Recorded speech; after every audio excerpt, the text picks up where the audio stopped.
Hello and welcome to my APUSH final project. Today, I will be talking about how idealism almost killed the United States and the lessons we learned from it. In the realm of domestic and international politics, there are several lenses through which one can view the field. These ideologies serve as ways to conduct purposeful and effective communications between states and state actors. There are two main lenses that exist in the realm of politics. These are realism and idealism. Realism focuses on the state and state actors as the primary vehicles of policy and interaction, and dictates that power and the ability to defend oneself is paramount. Realists believe that the world is in natural anarchy, and a nation should be able to secure its safety and prosperity by means of its power. The other ideology is idealism. Idealism focuses on states, state actors, and international organizations as vehicles for dialogue, and recognize that some form of relations with other people or nations can provide a much-needed security or be in their economic interest. This ideology is the one that most modern nations ascribe to.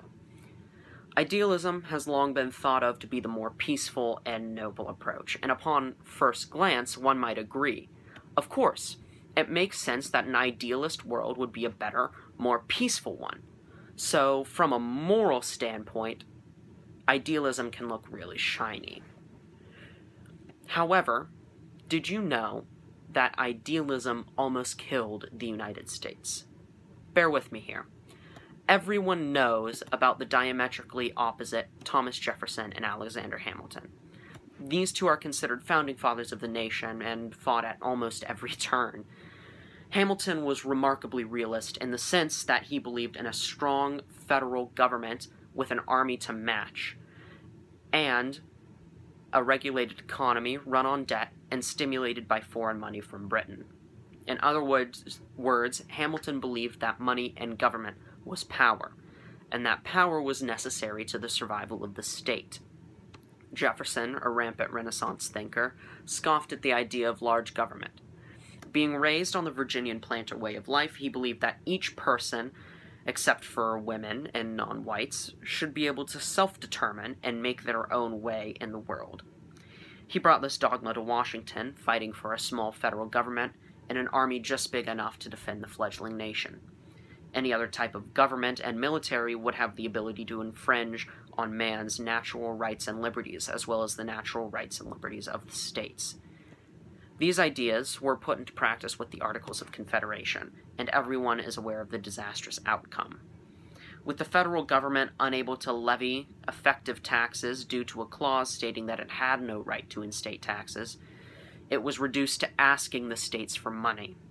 Of course, even if the states were to lend the national government this money, it would have no way of paying its debts back because it could not levy taxes.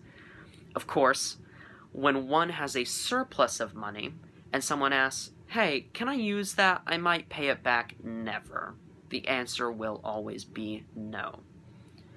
Under incredible financial strain, the government would have collapsed.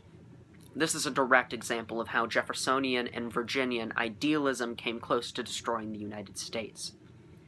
After the Articles, there was a push by the Realist Front for a constitution which instated a strong federal government. This government would have the ability to levy taxes, legislate on foreign affairs, control and expand the military, and pass amendments that would bring political and social change. Many idealists, Jefferson included, saw this powerful entity as a threat, and would refuse to sign the Constitution until a Bill of Rights was added. After much debate, the Constitution was ratified and a Bill of Rights was added at a later date. This obstructionist tactic almost delayed the ratification of our modern national framework, and the idealists would have watered down the Constitution if given their way. After the Constitution was ratified, the nation set to work. Jefferson, the first Secretary of State, would use his influence to try to push his agenda, as most politicians do.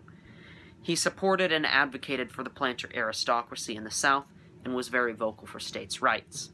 Hamilton, as Secretary of the Treasury, started an economic reform that our current system is still based off of today.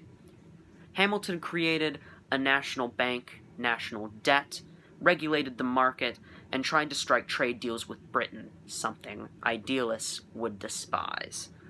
This economic system really worked and provided incentive through debt for economic involvement from the general populace and business owners. This rapidly grew the national economy and started the state on the road for recovery. Of course, the idealists did not enjoy the power the government had in the economy and the hand that Britain had in the United States, but the deed was done and the system worked.